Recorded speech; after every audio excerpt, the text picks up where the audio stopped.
Welcome to university academy YouTube channel. आज हम लोग types of Z transform discuss करेंगे। थोड़ा सा रिकॉल कर लेते हैं कि लास्ट क्लास में क्या पढ़ा था। लास्ट क्लास में हम लोगों ने डिस्कस किया था कि जेड ट्रांसफॉर्म क्या होता है और उसका बेसिक फॉर्मूला देखा था। जेड ट्रांसफॉर्म जो होता है वो यूज होता है हमारा to convert time domain signal into frequency domain signal, और इसका जो बेसिक फॉर्मूला था वो था हमारा xz is equal to summation n is equal to minus infinity to infinity xn z minus n। ये हम हमारे प्रीवियस लेक्चर्स में ऑलरेडी डिस्कस कर चुके हैं, जहाँ पे xn इनपुट सिग्नल है और xz आउटपुट सिग्नल है। यहाँ पर हमने ये भी देखा था साथ साथ कंटिन्यूअस टाइप सिग्नल और डिस्क्रीट टाइप सिग्नल में हमने एक बेसिक डिफरेंस देखा था, वो ये कि कंटिन्यूअस टाइम सिग्नल जो होता है वो हमारा टाइम की हर वैल्यू के लिए डिफाइंड होता है और जिसमें हम लाप्लास ट्रांसफॉर्म यूज करते हैं, और जो डिस्क्रीट टाइप सिग्नल होता है वो टाइम की एक पर्टिकुलर वैल्यू के लिए डिफाइंड होता है, जहां पर हम जेड ट्रांसफॉर्म का यूज करते हैं। ये हम ऑलरेडी डिस्कस कर चुके हैं। तो अब आज का जो लेक्चर है उसको आगे कंटिन्यू करते हैं। उसमें हम आज देखेंगे जेड ट्रांसफॉर्म टू टाइप्स। एक है हमारा यूनिलेटरल जेड ट्रांसफॉर्म और दूसरा है हमारा बायलेटरल जेड ट्रांसफॉर्म। अब बेसिक डिफरेंस देख लेते हैं यूनिलेटरल जेड ट्रांसफॉर्म और बायलेटरल जेड ट्रांसफॉर्म के बीच में। तो हम ये कह सकते हैं जो यूनिलेटरल जेड ट्रांसफॉर्म होता है, इसका अगर हम यूनिलेटरल की फॉर्मूले की बात करें तो we can say that unilateral Z transform जो फॉर्मूला है वो होता है हमारा xz is equal to summation n is equal to 0 to infinity xn z minus n। यानी कि ये पॉजिटिव साइड पर सिग्नल प्रेजेंट है। अगर हम इसका ग्राफ प्लॉट करें तो यहाँ पर एम्पलीट्यूड है, यहाँ टाइम है, तो इसकी जो वैल्यू है वो 0 पर 0, 1 पे 1 सपोज, 2 पे 2, 3 पे अगेन 1। तो ये हमारा पॉजिटिव साइड पर शो कर रहा है। क्योंकि ये वन साइडेड सिग्नल है इसीलिए हम इसको बोल रहे हैं यूनिलेटरल जेड ट्रांसफॉर्म। और जो बायलेटरल जेड ट्रांसफॉर्म है इसके बारे में, इसका जो फॉर्मूला है वो हम ऑलरेडी डिस्कस कर चुके हैं। xz is equal to summation n is equal to minus infinity to infinity xn z minus n। और अगर इसका हम ग्राफ प्लॉट करें तो वी कैन से दैट यहाँ पर हमारे पास एम्पलीट्यूड है, यहाँ पे हमारे पास टाइम है। एम्पलीट्यूड को हम बोल देते हैं xn और टाइम को हम ले लेते हैं n। इसी तरह यहाँ एम्पलीट्यूड को xn और टाइम को n, xn n। यहाँ पर 0 पर 0, 1 पे सपोज 1, 2 पे 2, यहाँ पे 1 पे सपोज माइनस 1 पे 1 एंड माइनस 2 पे 2। इस तरह से इसकी वैल्यू है। ये माइनस इंफिनिटी से चला आ रहा है और प्लस इंफिनिटी तक जा रहा है। ये दोनों साइडेड सिग्नल प्रेजेंट है इसमें, लेफ्ट साइड भी और राइट साइड भी, यानी कि नेगेटिव साइड भी सिग्नल प्रेजेंट है और पॉजिटिव साइड भी सिग्नल प्रेजेंट है। इसीलिए इसका नाम है बायलेटरल जेड ट्रांसफॉर्म। यानी कि xz is equal to summation n is equal to minus infinity to infinity xn z minus n। दोनों में हम एक एक एग्जांपल डिस्कस कर लेते हैं।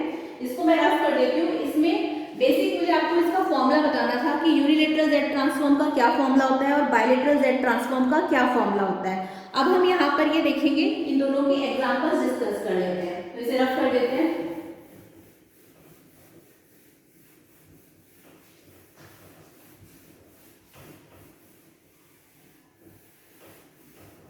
सबसे पहले हम यूनिलेटरल जेड ट्रांसफॉर्म का एग्जांपल डिस्कस कर रहे हैं। तो एक एग्जांपल लिया हमने, suppose xn is equal to 1 2 3 और यहाँ पर एरो यहाँ पर है। अब जहाँ एरो होता है वो वैल्यू हमारी ओरिजिन होती है, हम ऑलरेडी जानते हैं। तो वी कैन से दैट ये n इज इक्वल टू 0 पर है वैल्यू,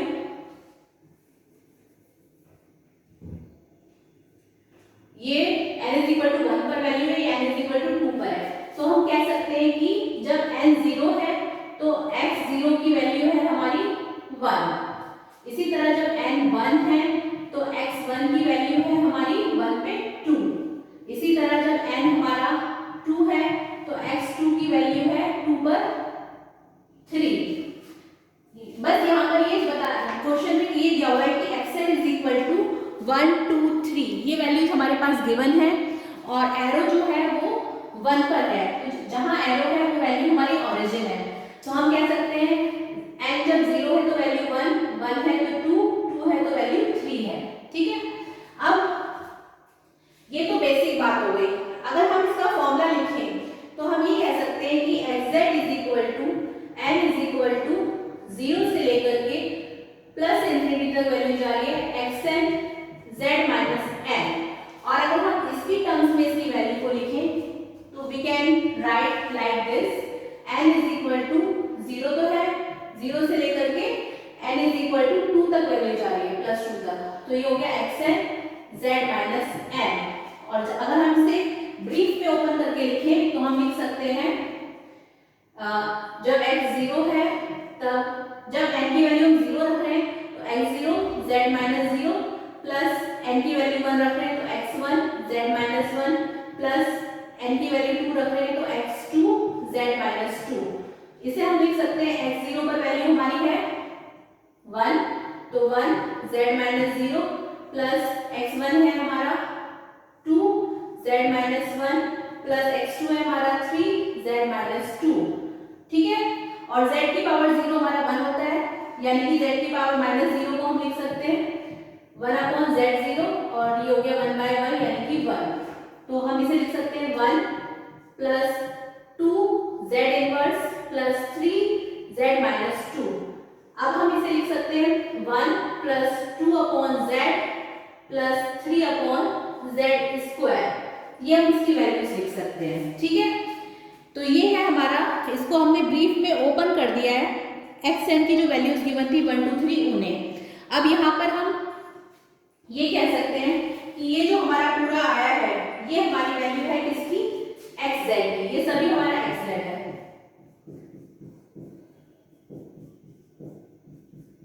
तो ये आ गया हमारा xz। अब यहाँ पे एक टर्म आती है ROC, रीजन ऑफ कन्वर्जेंस, उसे हम ब्रीफ में नेक्स्ट लेक्चर्स में डिस्कस करेंगे जो हमारे आगे लेक्चर्स होंगे। लेकिन अभी हम यहाँ पे जो ROC आएगा उसको थोड़ा सा डिफाइन कर लेते हैं। ROC जो है वो आउटपुट, ROC पर यहाँ पे हमारे पास जो आउटपुट है वो फाइनाइट होना चाहिए, मतलब जो ROC है उसके लिए आउटपुट फाइनाइट हो, कोई भी नंबर जिसे काउंट कर सके। ठीक है, ऐसा नंबर होना चाहिए।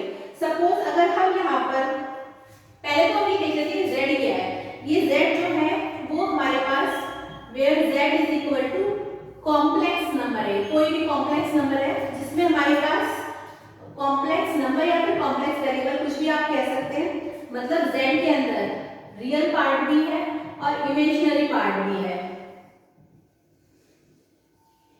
ठीक है, अब अगर हम किसी z प्लेन को डिस्कस करें, डिफाइन करें, सपोज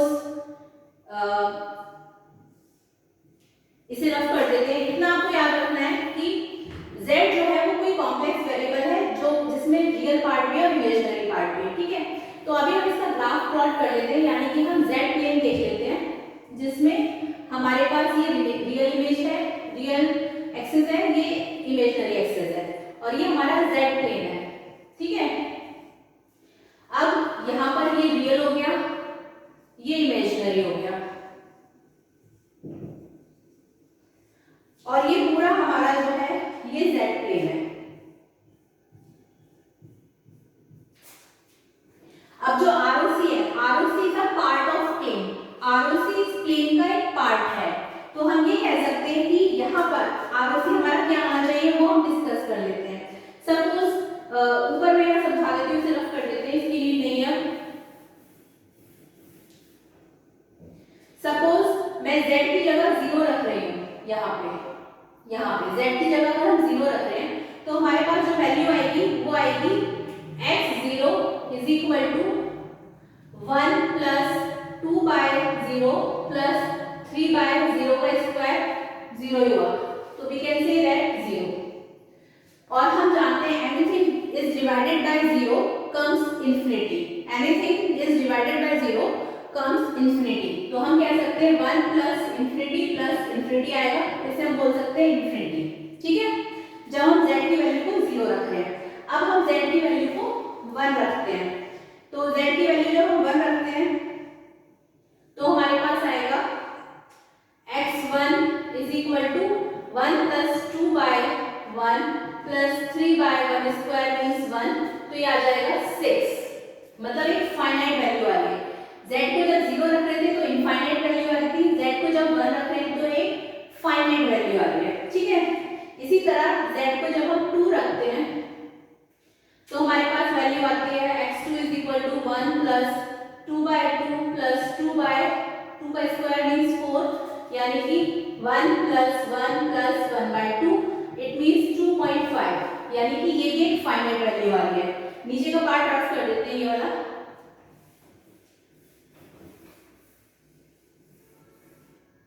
अब हम z की वैल्यू इंफिनिटी रखकर देखते हैं।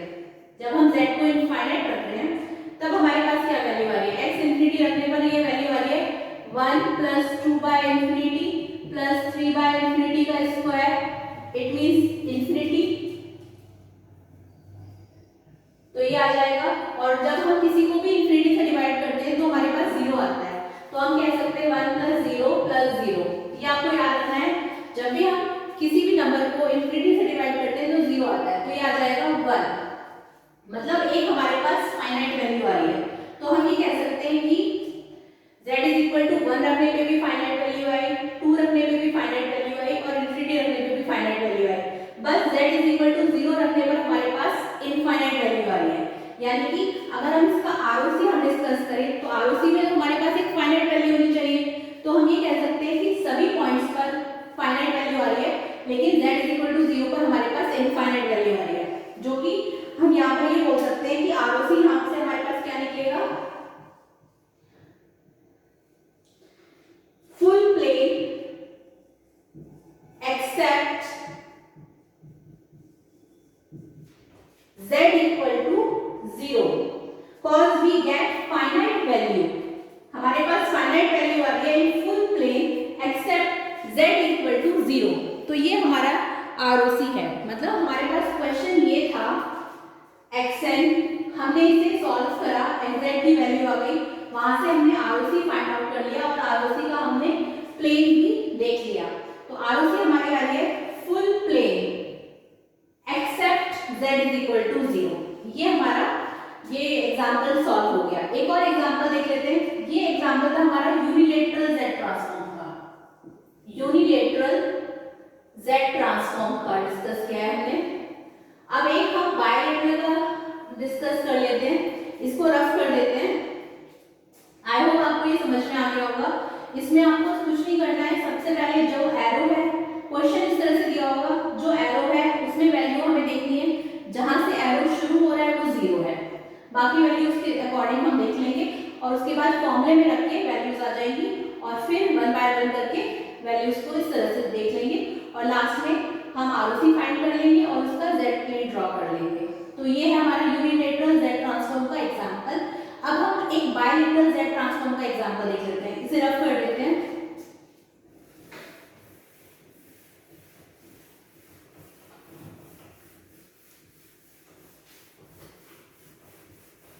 बायलेटरल में ग्राफ जो है वो दोनों साइड प्लॉट होगा, माइनस इंफिनिटी पर भी और प्लस इंफिनिटी पर भी। तो इसमें xn इज इक्वल टू 1 2 3 और एरो है 2 पर, यानी कि 2 पर जो वैल्यू है वो ओरिजिन है, तो हम कह सकते हैं ये n इज इक्वल टू 0 है, ये n इज इक्वल टू 1 पर वैल्यू है, ये n इज इक्वल टू 3 पर वैल्यू है। ठीक है, तो हम ये कह सकते हैं जब हम n की वैल्यू 0 रख रहे हैं तो उस टाइम x0 हमें वैल्यू मिल रही है 1, n को जब हम 1 रख रहे हैं तो x1 पर वैल्यू हमें मिल रही है 2।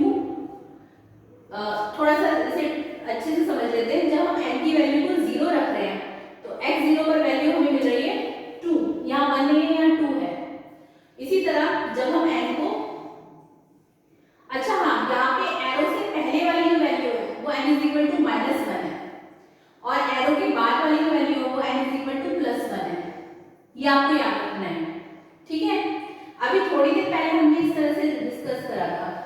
1 2 3, तो इसमें ये वाली वैल्यूज पॉजिटिव साइड वाली थी, लेकिन अगर एरो हमारे यहाँ पर है तो ये वाली वैल्यूज पॉजिटिव है और ये वाली वैल्यूज नेगेटिव है। वही यहाँ पे हमने डिफाइन करा है। इसको आप इस तरह से कहेंगे n इज इक्वल टू 0 पर 2 है, n इज इक्वल टू -1 पे वैल्यू 1 है, n इज इक्वल टू +1 पे वैल्यू 3 है। यानी कि जब n को 0 रख रहे हैं तो x0 हमारा आ रहा है 2, n को जब 1 रख रहे हैं तो x1 आ रहा है हमारे पास 3, और जब n को हम -1 रख रहे हैं तो x -1 आ रहा है हमारे पास 1। बस ये तीन ही हमारे पास वैल्यू आ रही है, x0 पर, x1 पर और x -1 पर। ये आपको याद रखना है, ठीक है। अब इसमें फॉर्मूला देख लेते हैं। यहाँ पे जो हम फॉर्मूला यूज करेंगे वो यूज करेंगे बायलेटरल का, तो वो है x z is equal to n is equal to -infinity to infinity x n z minus n। Minus infinity की जगह वैल्यू रहेगी हमारी -1 और प्लस इंफिनिटी की जगह वैल्यू रहेगी +1। तो हम इसे कह सकते हैं n इज इक्वल टू -1 से लेकर के +1 तक x n z minus n। तो हम इसे लिख सकते हैं, जब हम -1 रख रहे हैं तो हम लिख सकते हैं x -1। इसे इस तरीके से समझ लीजिए, यहाँ पर x -1 z माइनस, जब हम n की वैल्यू को -1 रख रहे हैं तब, और जब माइनस रख रहे हैं तो माइनस ये और -1 ये, then plus x0 z minus n की जगह जब 0 रखा तो x0 z minus 0 plus n की जगह हम जब +1 रख रहे हैं तो x1 z -1 आ गया, क्योंकि हम +1 रख रहे हैं, माइनस ऑलरेडी है। तो अब इसे इस तरह से लिख सकते हैं x -1 माइनस माइनस +1, तो ये हो गया z1 z की पावर 1, यानी कि z, इसे लिख सकते हैं x0 z की power -0 plus x1 z -1। x minus value की वैल्यू है हमारी -1 रखने पे 1, तो we can write 1 z plus x0 पर वैल्यू है हमारी 2 इंटू z की पावर 0 मतलब 1 और z की पावर -0 मतलब 1/1, तो 1 डिवाइडेड बाय 1 ये आ गया हमारा 1 प्लस x1 की वैल्यू है हमारे पास 3, तो वी कैन राइट 3z -1। तो हम लिख सकते हैं इसे z प्लस 2 प्लस 3/z। ये हमारे पास सारी वैल्यूज आ गई किसकी, x z की। तो हम कह सकते हैं कि यहाँ पर हमारे पास जो ये सब वैल्यूज है ये x z की है, तो x z is equal to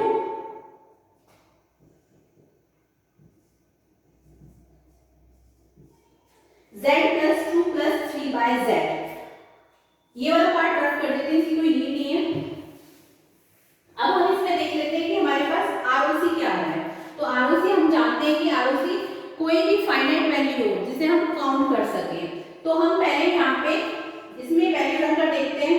suppose हम z की जगह 0 रखते हैं, तब हमारे पास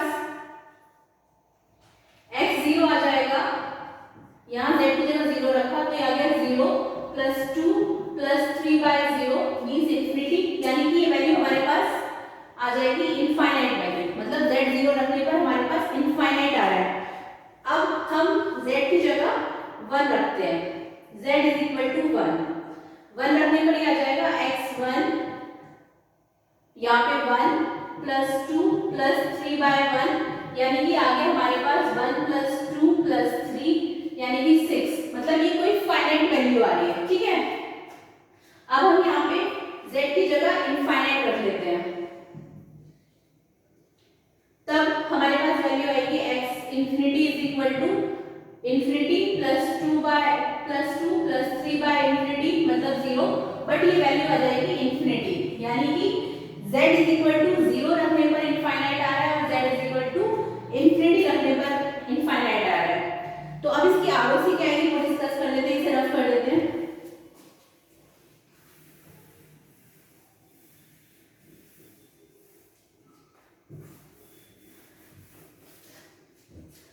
ROC जो आएगी वो आएगी यहाँ पे full z plane except z is equal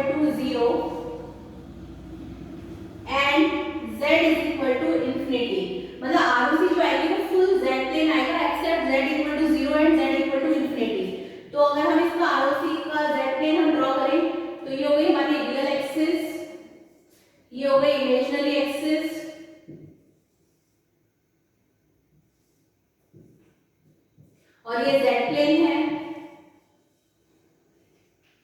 तो यहां पर आरोसी आ जाएगी हमारी full plane except z is equal to 0 and z is equal to infinity. तो ये हमने डिस्कस करा इस एग्जांपल में और ये हमने आरओसी डिफाइन कर दी है। तो हम कह सकते, और ये एग्जांपल था आपका बायलेटरल z ट्रांसफॉर्म का। तो आपने यहां पर ये देखा कि किस तरीके से हमने यूनिलेटरल और बायलेटरल के एग्जांपल्स को हमने डिस्कस करा है। तो ये आपको याद रखना है, अगर एग्जाम में आएंगे तो आप इसी तरीके से डिफाइन करेंगे z ट्रांसफॉर्म को। अगर यूनिलेटरल है तो वो राइट साइडेड सिग्नल होगा, यानी कि उसका फॉर्मूला रहेगा xz is equal to summation n is equal to 0 to plus infinity xn z minus n। और अगर वो बायलेटरल है तो वो दोनों साइड पर सिग्नल प्रेजेंट रहेगा, नेगेटिव साइड पर भी और पॉजिटिव साइड पर भी। तब उसका फॉर्मूला रहेगा xz is equal to summation n is equal to minus infinity to infinity xn z minus n। और इनके हमने एग्जांपल भी डिस्कस कर लिए हैं। नेक्स्ट क्लास में हम लोग इनवर्स z ट्रांसफॉर्म डिस्कस करेंगे। तब तक आप इसे अच्छे से पढ़ें और कोई भी डाउट है तो आप मुझे कमेंट सेक्शन में जाके बता सकते हैं। और अगर आपको हमारा ये YouTube चैनल पसंद आया तो इसे ज़्यादा से ज़्यादा लाइक, शेयर और सब्सक्राइब करें। और इसकी हैंड रिटन नोट्स आप डिस्क्रिप्शन बॉक्स से डाउनलोड कर सकते हैं। Thank you.